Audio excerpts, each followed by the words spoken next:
Well, first I'd like to start off by welcoming you all sort of informally. My name is Steve Banis. I'm the Director of Graduate Studies in Construction Management here at Washington University in St. Louis. And I'm going to start introducing a few people who are going to make a few comments, and then I'm going to talk a little bit about Frank. And then we've got some official business to attend to. So without further ado, I'd like to introduce Dean Aaron Bobick, the Dean of the School of Engineering and Applied Science. Well, hello.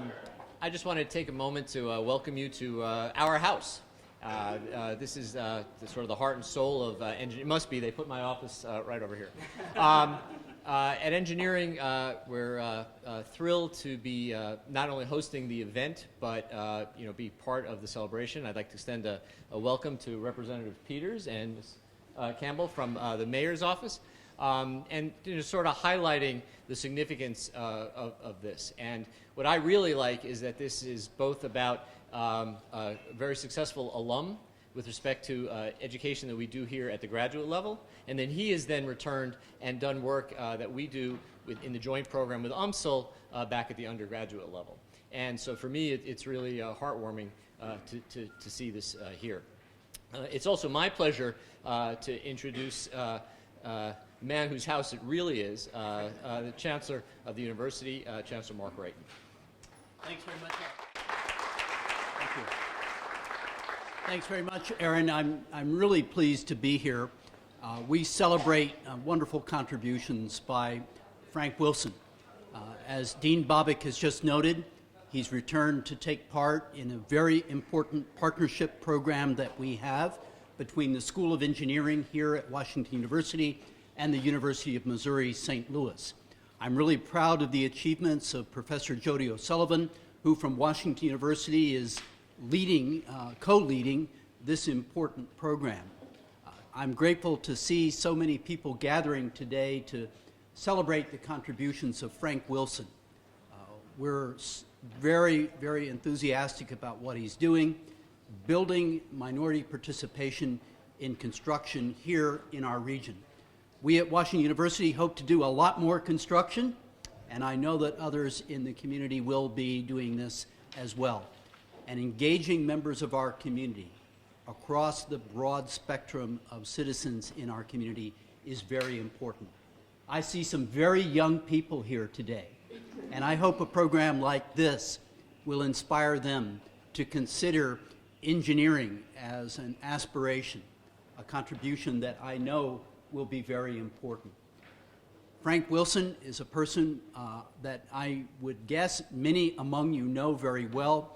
We're grateful that he's a part of the Washington University community as an alumnus and now a contributor to our educational mission. Let's welcome other members of this speaking party.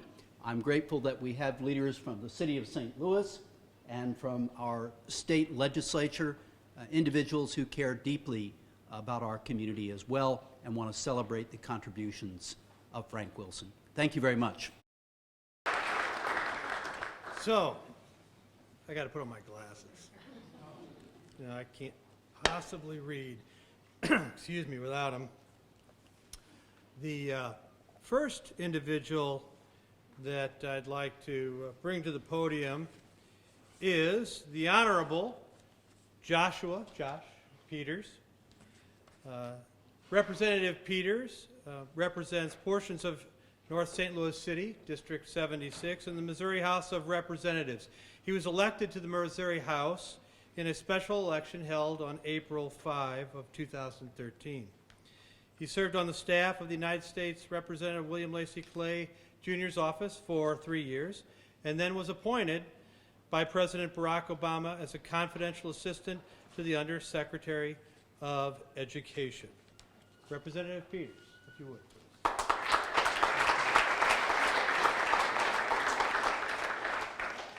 Chancellor, Dean, Mr. Wilson, I just want to thank you all for having me here this evening.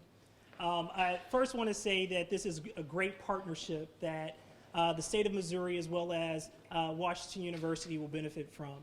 As we all know, the NGA project is one that is really on the tip of everyone's mind nowadays. And Washington University is going to be able to lay the foundation for new engineers with the help of Mr. Wilson in the state of Missouri and in the city of St. Louis.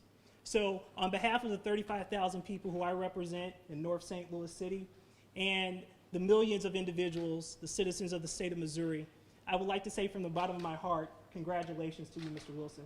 Congratulations to your family, and congratulations to all of those individuals who will benefit from this program and this great, wonderful collaboration. Thank you all very much.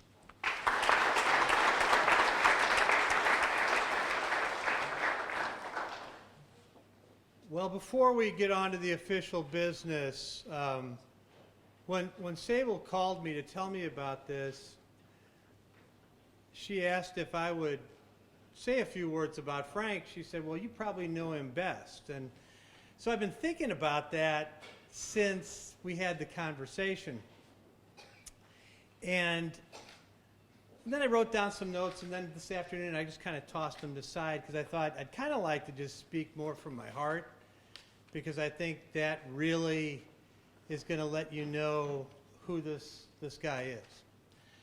Do you realize it's been about 8.5 years? Yeah. About 8.5 years ago, I met Frank. I had on my calendar an appointment with a prospective student, Frank Wilson. So at 5:30 in the evening, come here, big guy. About 5:30 in the evening, this guy appears at my door. I shouldn't really say at my door. He sort of filled the doorway. And he says to me, my name's Frank Wilson. I'd like to get a Master of Construction Management at Washington University. Now, the little voice in my head is looking at him and saying, I'm not standing in your way. Not a problem. But that was really the first time that I got to see the determination that is so much a part of Frank. As he progressed through his academic career here, I got to learn a lot more. I got to learn that, here was a guy that had worked for about 7 years in the industry as a common laborer. Actually, he worked for my old family business after I was gone, so I never had the chance to meet him at that time. And I knew that, but then I heard more stories. And one time he told me, he would go to these employers and he would ask for an opportunity. Is there some type of apprenticeship that I could do that would get me out of the field and into the office? And it pretty much fell on dead ears. And so as I look at the journey that I've sort of been privileged to kind of be a part of and witness, I see a guy that has really consistently sort of taken this step, driven to the next step. I mean, I can't tell you how many times he's called me and said, hey, I'm nominated for the Business Journal 40 Under 40. Can you write something? Hey, I think I'm going to be getting into Focus St. Louis's leadership class. Can you write something? Hey, I'm going to be part of the AGC's National Construction Leadership Advisory Council. I'm going to California to talk to their group. I'm going to do this. I'm going to do that. Hey, I'm going to start my own business. Hey. and I kept saying, Frank, now let's slow down. And that was really a lesson that I learned early on. You don't tell Frank to slow down. He's just going to move rapidly through this. But in everything that he's done, he's done with a high degree of integrity, and he's never lost that sense of giving back. When he was a student here, I asked him, and I ask all prospective students several questions. One of those questions is, what will you give to this academic community? Because in a learning community such as ours, it's not just what our instructors and professors have to say, but it's also what our students interacting with each other. Students learn from each other. And so I want to know what you have, what you're going to bring to my table, as it were. And I'll never forget Frank's like, oh, a lot. And I had no idea what that was going to be. But I found out since. And you know, now that he's got his own business and the opportunities he's taking to mentor other people, I'm very humbled when he refers to me as a mentor. But I really am kind of thinking that pendulum is sort of swung, and maybe the mentor has really, in effect, become the protege as opposed to being the mentor. But that's the Frank, pardon me, that's the Frank Wilson that I know. He's going to do wonderful things, and I'm very thrilled to be here with him today, and thrilled that the city has chosen to honor him, to recognize what he's done. Happy to see, you know, folks from Frank's class, Liz, Frank. These guys, Frank and Frank were in the same class, and so I would have them, and it would be like Frank, and they'd both look at me. So I finally had to start calling him Big Frank to differentiate. But I'm so glad that you're here to share and reconnect with this community that's so very important to all of us. So, without further ado, I will now introduce, you stay up here. I'll now introduce Ms. Sable Campbell. Ms. Campbell is the Director of Inclusion, the Office of Inclusion and Diversity within the Mayor's Office of the great city of St. Louis. Thank you.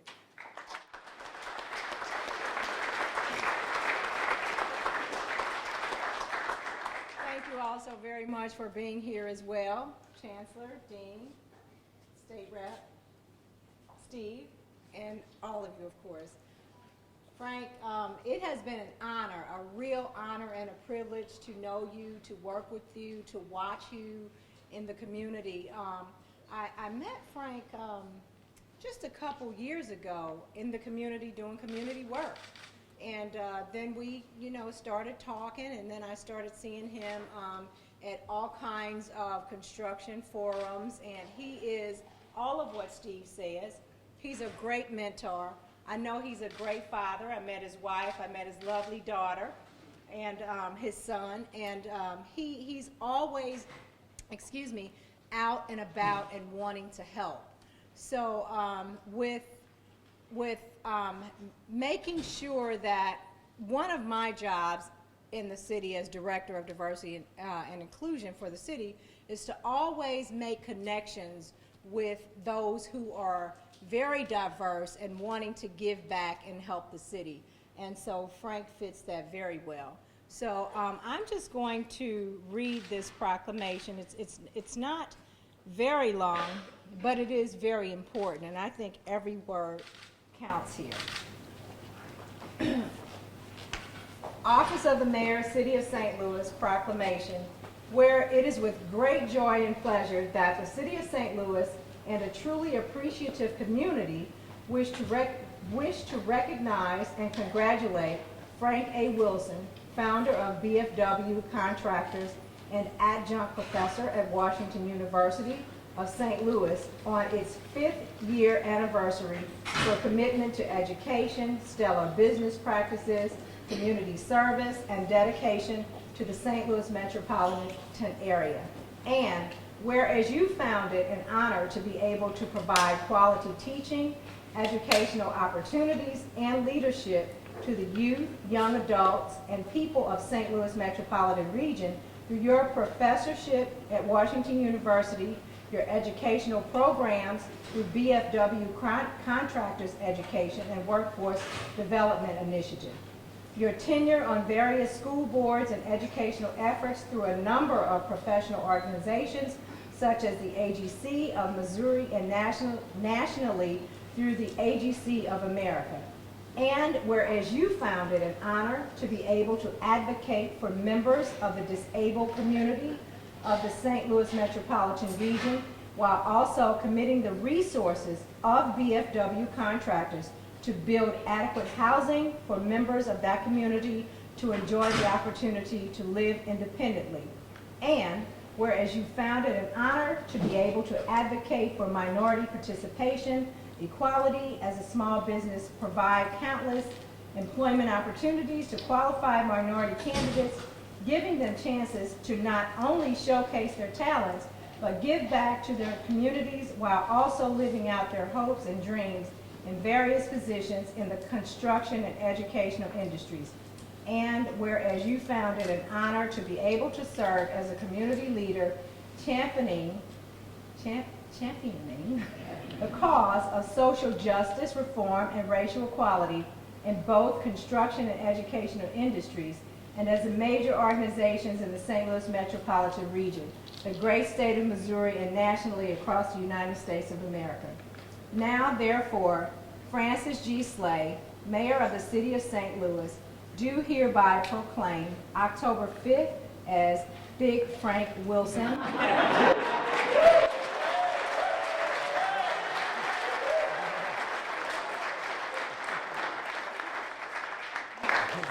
Founder of VFW Contractors Day in the City of St. Louis. All right.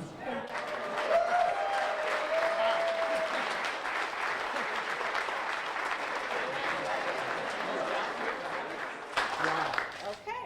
I don't have anything to say but wow. Yeah. All right. Well, first of all, thank you very much, Sable, and the City of St. Louis. Thank you, Dr. Ragdon, for having the great leadership of the university. Thank you, Steve, for always being a friend and mentor. I got to turn this way before I get in trouble.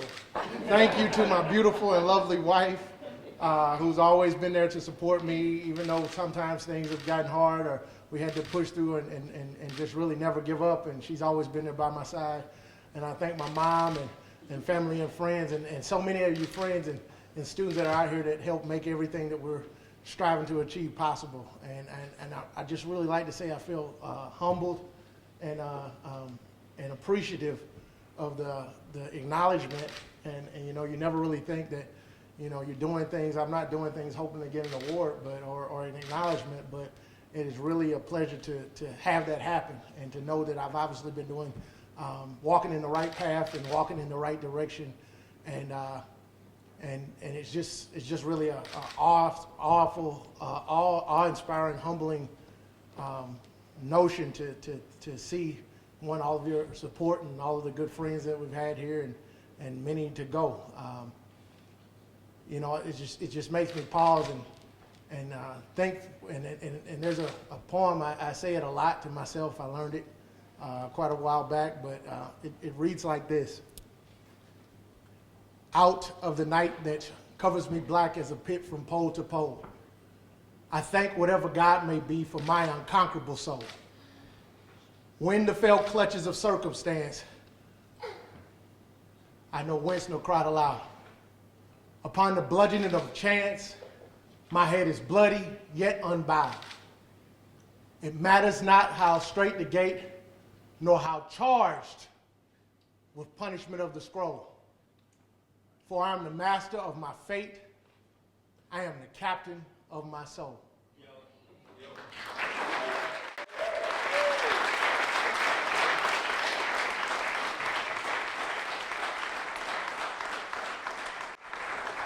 Now, up until about a week and a half ago, I actually believed that. I believed that I was the master of my fate and I was the captain of my soul. On September 24th, Saturday, you know, had an experience that I could definitely say has changed my life for the rest of my life, and put a lot of things on my mind, and I've been very prayerful and grateful. One, I just recently had a birthday Friday, and this is the next week. But took my family, took my kids and several friends out. We went fishing on the Missouri and Mississippi River, and the boat sank. And we were drifting out there for about an hour and a half, 2 hours, and all I could think about was I got my kids out here, and I might lose the most important things in my life. And as we drifted, you're thinking about all these different things and all the things that you think that matters in your life and the things that are important to you in your life. And all of a sudden, it's great epiphany of clarity and reality about what really matters and what's truly important really just stuck out, and it just came to light as clear as day. And we were out there in this darkness, it's quiet, there was nothing, there was no light, there was no moon, and we're drifting, and all it felt like is that, I'm grasping to my children and I'm praying to God, saying, please, find a way to help us get out of this situation and find safety.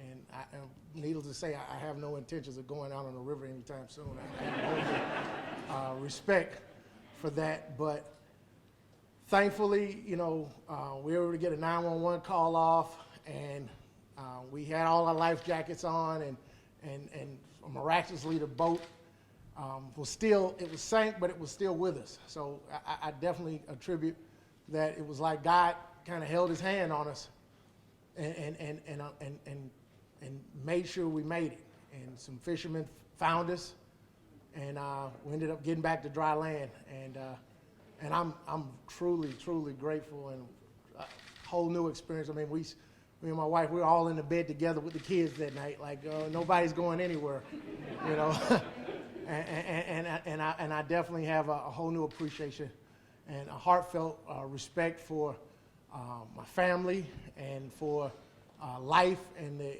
amazingness of God. Because, like I said, you wouldn't have heard me talk like this much before that happened. But I'm telling you right now, I know it's not me. I couldn't have done any of this. And as much as I might have thought I could or thought I was, even if I set out to try to do these things, I couldn't have achieved them without that happening. So it just...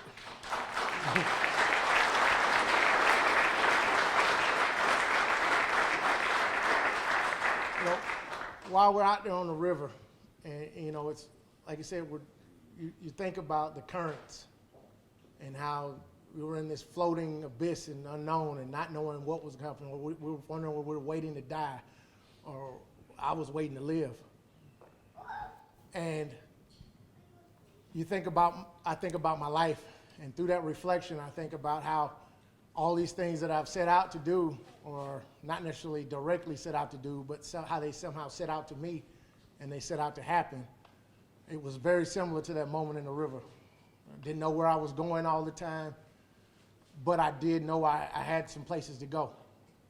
And, I set out to achieve, like Steve said, I said I want to learn more about construction management. And yes, I knocked on a lot of doors, and a lot of those doors didn't necessarily open up to me.